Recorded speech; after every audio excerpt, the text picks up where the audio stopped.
Hi guys, welcome to the show tonight. We're going to be talking about the Bernie Sanders campaign and the election that we're in right now.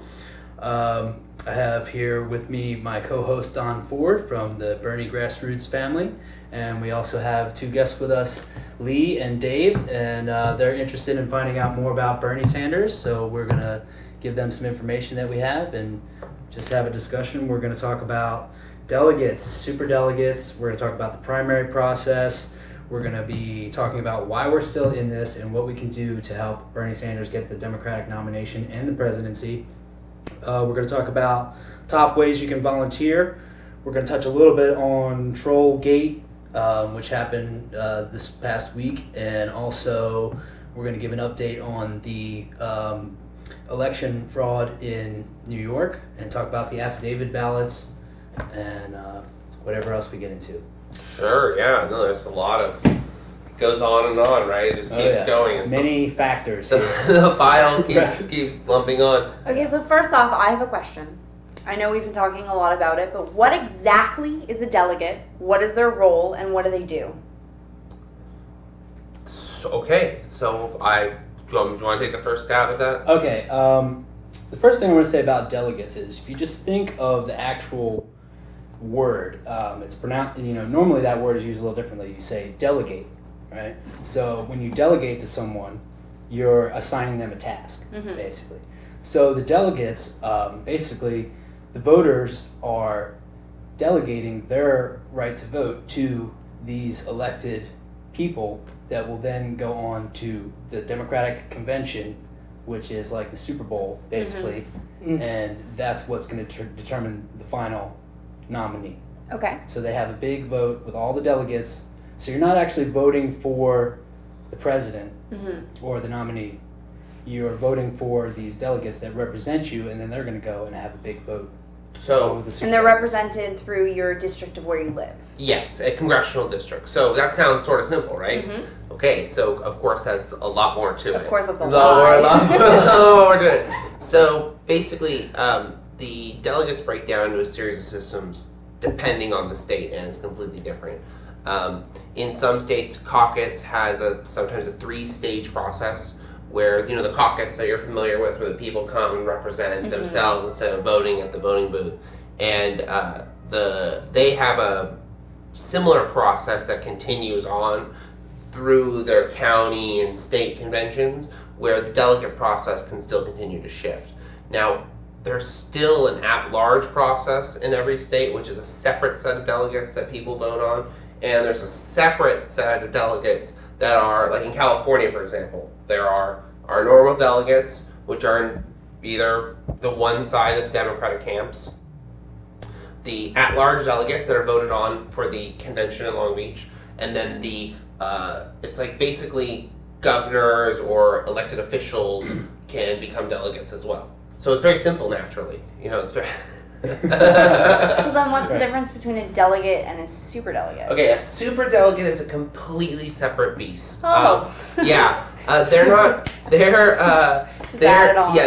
actually, they can be elected officials, but their post as a superdelegate is not elected in any way. It's handed out entirely by Democratic leadership very early on, and they are really beholden to no one unless they're up for re-election of some kind. That's pretty much how that works. What do they do?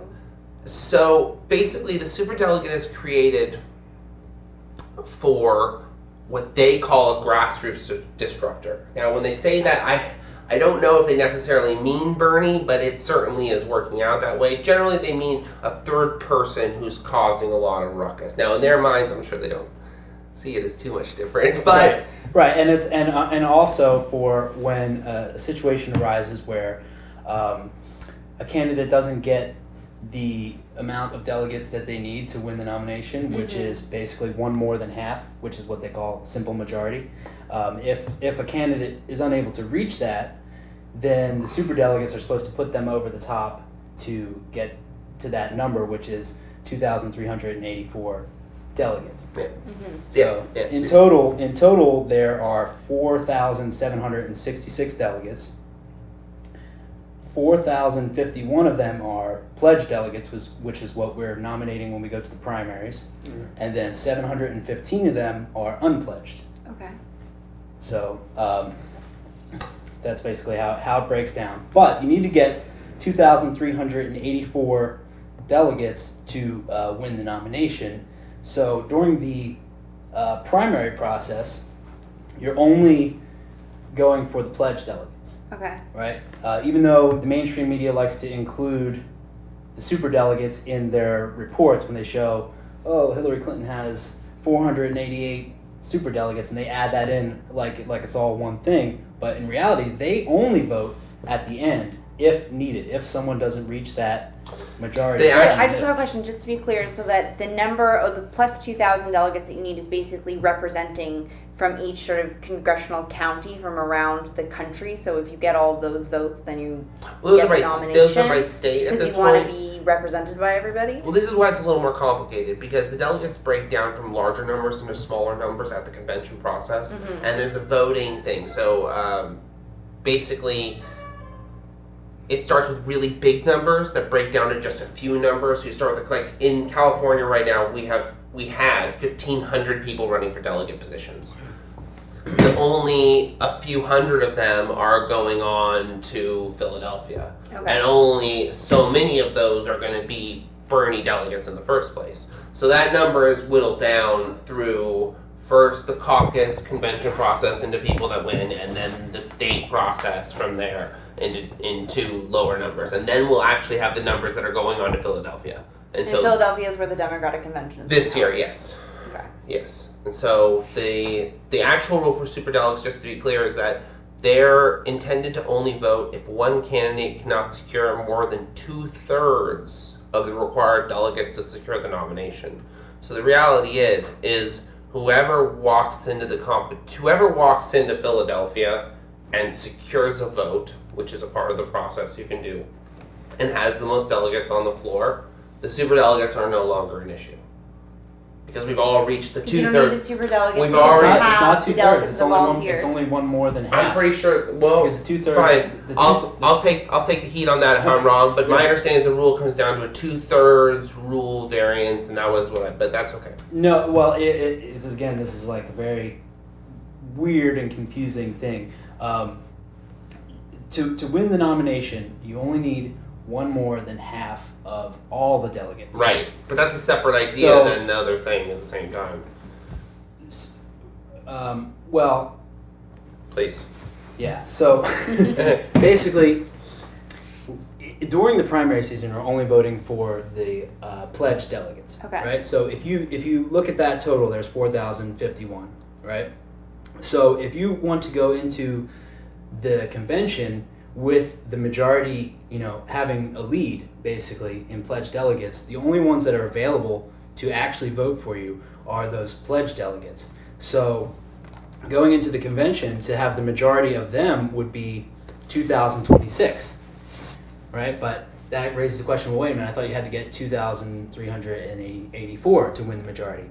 So the majority that you have to win to prevent the convention from essentially being an actual real vote is higher, because that's including the majority of all the delegates. So that's half of all the delegates, which includes the 715 So as you can so see, it's kind of like 2/3 of what's available in the as you can see, beginning, it's very but, straightforward. Yeah, it's very straightforward. Right? The Is it made so confusing on purpose?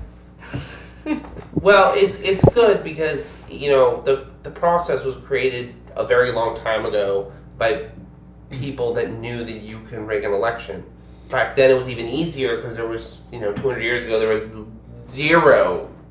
You could do whatever a they lot of times wanted. There's always 3 candidates or more candidates. Yeah, and it's so just the like- superdelegates are kind of a new system since the 70s and 80s. They really only come into effect once or twice. They do vote kind of just to vote every year, but they've only affected an election, I think Like once, is my backup understanding. vote. Right. Sort of. Yeah, if there's a 1994. problem. Which, in this particular election, my understanding is it comes down to whoever has the majority before the superdelegates even getting involved. Of course, everyone will try to change the rules and try to do different things for whatever happens. So we'll see how this plays out. The important factor is that right now we have state conventions coming up all over. Only 8 regions have conferred their delegates going on to Philadelphia. Many of them aren't even states. There's 58 total. So what it really comes down to is that just on Saturday, and I'm pretty sure it's all weekend, we have 2 conventions going on right now, one in Kansas and one in South Carolina. And getting people to those basically can affect the delegate count, because at that process, you vote on a lot of things. Sometimes citizens can vote, sometimes not. But one thing that's really interesting is that this delegate thing is really complicated, right? Where we seem to kind of know what's going on, and we still have trouble explaining it. Well, this is happening all over the country. And all over the country, people are not filling delegate spots that they could be. So that means we're voting on these people, and then no one is there. Now, what happens, according to the rules, is pretty much anything can become a delegate once no one shows up. Once no one shows up, they just need bodies to do their job, to pass it along to the next person. That's kind of how the rules dictate. So if our people go in massive numbers, we are overwhelming the democratic process. Okay. And that's kind of what people are, we're so pumped into voting being the crucial factor, which voting is super crucial and everyone needs to vote. However, it's a secondary part of this convention delegate count, which is what really is the relevant factor. Now, if no one shows up, they can bring in day of alternate delegates for the whole national convention. And if you've watched the DNC, you can kind of see that they skip a lot of the process. There's always an alternate problem they're talking about on the first or second day, and that's just how they fill that up. So this is kind of our way of, the people's way of writing the rigging, in my mind. Well, yeah, let's clarify that a little bit. It's kind of like almost like a tournament in a way. Yeah, thank you. And it, and I think before this election, people were even more less aware than we are now, and like we're starting to like figure this whole hairy system out. But basically, the media would have you believe that once you have the primaries, once you have that initial vote, that that's how many delegates each candidate has, right? Because they report it, they say, this person won this many, this person won this many. So, but really, in actuality, what happens is you have 2 and sometimes 3 rounds. So those delegates that get assigned at the first round of voting have to go on to another level and vote again, and sometimes a third level and vote another time. So what happens when those people don't get the memo that they have to show up, or they again, just don't want to support or they change their mind or whatever? Lots of things could happen. They can change their vote at several steps in the process. There are certain states you can't change the vote; the numbers stay locked. But once people get to Philadelphia, as opposition's emails have told us, they're allowed to change their vote when the roll call is called. So people are allowed to vote however they choose to, and that's an important part, is that even though there are delegates that are being... Even if you represent yourself as that you're going to vote one way at the last minute, you could just decide whatever you want. We're trying not to be on the attack, on being afraid of those people being in our side. But you can technically do that. Yes, you can technically do that. We kind of want to be inclusive to people and make people feel involved, because we don't want us turning on. I've been guilty of that. When you look at a person and you're not sure of their intent or what's happened, and I know I've been on the other end of that. So it's not really the right thing that people should be doing. So our focus is more about, if that does happen to our people, we want to bring them over. And then if our people are doing that, we assume it's because the rules change that makes our excessive alternate delegates fill the other side's alternates. How can you be sure that the delegate that you're going to vote for, is going to represent the vote that you want? Well, that's about involvement in the process right there. And I think that really comes down to knowing who you're going to vote for and who you think is the best representative for Philadelphia. I think ultimately there's the democratic process. We have the tools to research them. They're all on Facebook. So how do I find out who my delegates are? Where's all this information? How do I vote for them? Who do I know? Good question. You can always Google everything. I think in California, I know you go to the cadem.org. There's a number of websites that's a great question. You have to find out, do most people even know what district they're in, or how? Well, there's a number. Okay, so congressional information? districts are fairly easy to figure out.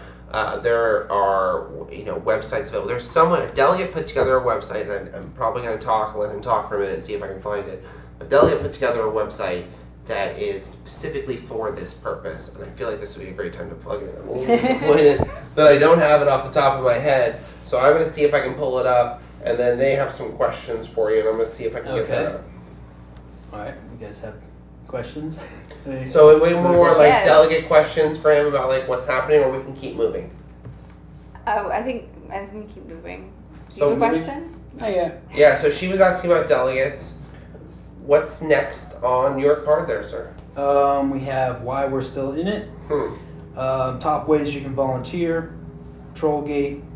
We're gonna put that. We're gonna get that website in the comments on wherever we post this. There is a website for California people to figure out exactly where to go. We're gonna get that out for people, make it available. I'm not gonna plug it because Okay. why we're gonna win Because we're It's- overwhelmed with the delegate is process. way more important. Right. It's yeah. We're gonna overwhelm So, the delegate yeah, process. so- So there yeah. it is. So there it is. We explained the basic delegate process. So I basically, said everyone needs to be a delegate Yeah. and show up. Yeah, essentially, it's about being aware of how the process works, thank you. following through on each phase of the process, and making sure that people aren't either uninformed or don't drop out or switch or whatever, and making sure they make it all the way. So it's because basically it about can, people taking an hour, Googling all this, figuring it out, and taking the time to go and be a part of it and represent. Because Yeah, wow. I wish I just put it that simply. Yeah. But yes, when you really Yeah. when you really break Because, it down, yeah. if one person doesn't show up from one side, there's backup. alternates that can fill in for that. And that's what we That don't want. that No, it's- that's it's what want our you want your own. You want your own. It's just a part alternate. that happens. You want Right. your own alternate to fill in. Right. Now, if there's no alternates for any given side, the other side can potentially take that spot. And this is what that the Bernie Sanders delegates have successfully done in Nevada and Missouri, and they're slightly more complicated. How Nevada and Missouri went on because how the actual switch happens is it's just like people just count. They're like, oh my god, there are more or less, and it happens, and that's kind of how the whole process isn't being micromanaged. It's about people just getting involved with their individual state because this is the delegates in each state have the potential to become the next representatives in the legislative branches of the government. They have the opportunity to move on to do anything, and so Now, we need to build on that. If you want to be a delegate, how do you register to be a delegate and The most show good up? it's too late for this year. Well, no, wait, it depends on the state. Some states have delegate processes. You can always go and sign up to be a day of alternate at the convention. They'll Okay. try and say you can't. They'll try and say, no, we're not doing that. You totally can. Most of them also will have a sign-up process the day before to be a backup delegate. You can do it online. It's all through your state government stuff. That it's very available. The information there's how to be a Bernie Sanders delegate is one of the websites we promote. It has all the information on it. It's pretty straightforward. It's another thing we'll put in the comments for people to see because the delegate information is different for every state. But the big thing is, and this is the crucial factor, lots of red tape on the front. Just get through it. The glass of water is one on the back. Like people don't show up and they will literally make anything a delegate. The red tape in some states is completely shocking. I don't know if I should be saying this, but in states like Texas, I respect them highly, but they are looking for delegates and they will really accept anyone that is. Some you don't even be part of the Democratic Party. Some so they're like, please join, but you don't have to. So it's pretty loose in the South, and that's I respect them a lot for that. Yeah, even people running these, different events don't always, I think, know all the rules. We have Most they're volunteering. We have election, people on election committees that don't know about provisional ballots, and so it's up to us, the supporters, to really know the process as well as the people conducting the process. Which brings us to New York, which is the really interesting thing that happened today. Is an update for everyone is they said they were going to come out and start counting the affidavit ballots, which are separate than the provisional ballots. The affidavit ballots are a normal part of the election process. Anytime someone's in the whole bevy of reasons. One of them was if you feel like your party has been changed. You feel like your party affiliation is different than what it says there, you get an affidavit ballot, you can vote. The affidavit ballots are under more scrutiny, But because it's so widespread and the nature of how the people were wiped off the rolls, it's impossible to tell when or where or how much. So they're looking at just counting those so they have a few less angry people. Now the provisional ballots are going to be slightly different because the lawsuit has to go through, and I'm really going to make this point really clear to everyone when we talk about state by state, but the protests in New York have to keep going. Like, it's another 50 days until the election results are conferred there based on the provisional ballots, and there are a lot of them. Well, let's backtrack and tell everybody what actually happened there.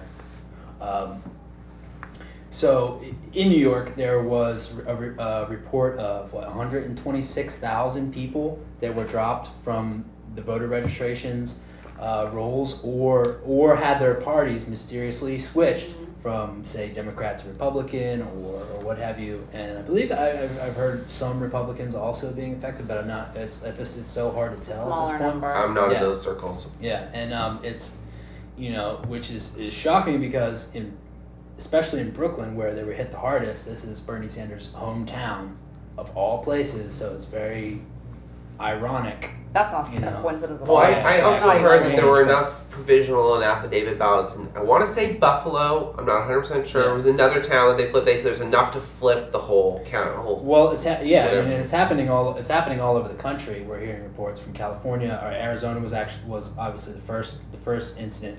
But by my calculation, just sort of a rough estimate, 126,000 voters. I think there was just under maybe 2 million total votes for the whole state. I think it was maybe like a little bit short of that, basically. So if you take 126,000 voters being dropped, that's enough to sway it between like 5 and 8%. Mm-hmm. So that was enough to match up. That was enough to make it 50-50. Or like enough to match the exit polls. Oh, interesting. So if you look at the way that those numbers crunch, it's there's a lot of number crunching to be done in all the very blue states in their major metropolitan zones, from Boston to New York. I'm not saying anything. I'm just saying people really need to look at that data a little harder, because I feel like every major city had data coming out that just made you raise eyebrows. And that's from the poll, the exit polls not matching, which I disagree with, but are mostly always right. Right. And it just goes on and on. So we're going to see New York's really interesting. It seems like with Arizona, the best route is to split the state like they did in 08. In 08, basically, when they had some discrepancies between Florida and Michigan, I want to say, they ended up cutting the delegates in half or not giving them representation. Started with not giving representation, and then they split them for much lesser reasons. And so Arizona, really, it just has to be split. And I feel like New York, if you keep up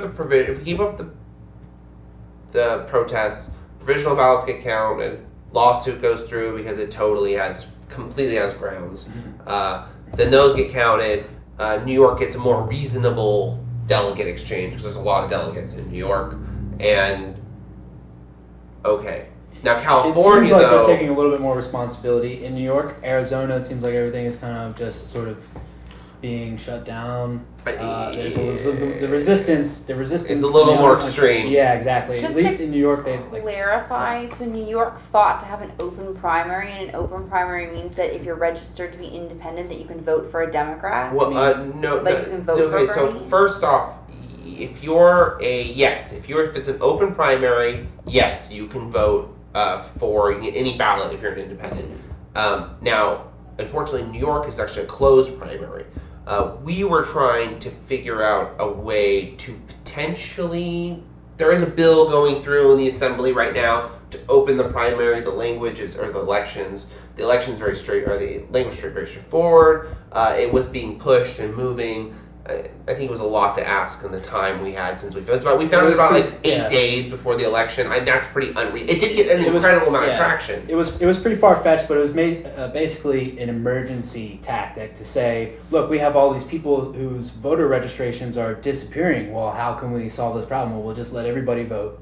That would have been sort of an easy blanket solution, but of course it takes a lot more work to just. Of course, and we have there are some great last minute. people in New York. I'm not going to say this right. I think the Election Fraud USA people that are doing their lawsuit there, and they're doing some really great work with that. It got a lot of people to the polls that were disenfranchised, and that was kind of. So yeah, so hopefully what we can turn this into is California's already having problems, and we can't really make the point enough that in California everyone has to get registered. Now David here is our unregistered voter, so hopefully we can sway him by the end of this the importance of getting registered. I don't think talking about delegates was a strong lead off. But getting registered is coming up real fast as an issues and deadlines are coming up. We have a caucus coming up here to determine our delegates on the 1st. Yep. Which there's going to be a lot of locations for Bernie and Hillary. Tons. There were 1,500. I think it was down to like 1,200. It's still a huge number of really interesting people. And you can register at those Joe Burley's congressional district caucuses. Right. And now these are just to elect who gets to be a delegate. Okay. Now later when they have the primary and all the phases of the primary, that's deciding how many from each candidate is actually going to the convention, based proportionally based on how the vote goes. So if you get 60% of the vote, you get 60% of the delegates in that district. And then we agree to a lot of the rules in Long Beach at the state convention, which is going to be a little bit later, but still before the TNC convention, obviously. Which I think I said convention twice there. No, So, At least you covered it. yeah, it happened. Yeah.